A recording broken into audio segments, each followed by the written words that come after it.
This channel does not promote or encourage any illegal activities. All content provided by this channel is meant for educational and information purpose only.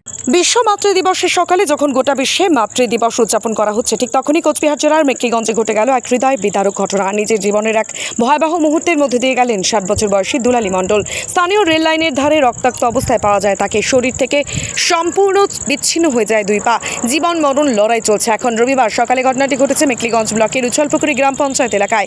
স্থানীয় বাসিন্দারা জানান, সকালবেলা rail লাইনের পাশে অস্বাভাবিকভাবে রক্তাক্ত এক বৃদ্ধাকে পড়ে থাকতে দেখে তড়িঘড়ি খবর দেওয়া হয় পুলিশে।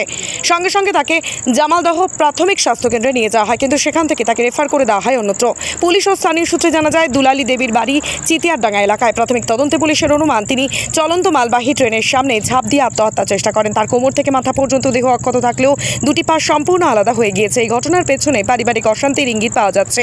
এমন এক দিনে যখন সন্তানদের ভালোবাসায় প্রতিটি মা যেমন আলোকিত হন, তখন দুলালী দেবীর এই অবস্থা স্থানীয়দের আবেগে নাড়া দিয়েছে। প্রশ্ন উঠছে, কেমন পরিস্থিতি তৈরি হলো যে একজন মা নিজেকে শেষ করে দেওয়ার পথ বেছে নিতে বাধ্য হলেন?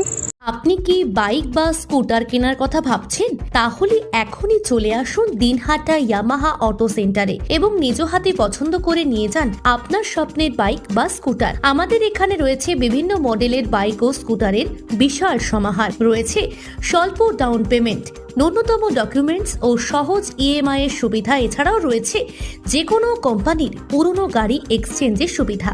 তাই আর দেরি না করে এখনই যোগাযোগ করুন দিনহাটা ইয়ামাহা অটো সেন্টারে। আমাদের ঠিকানা সাহেবগঞ্জ রোড, বয়েজ বিক্রিয়েশন ক্লাবের সামনে।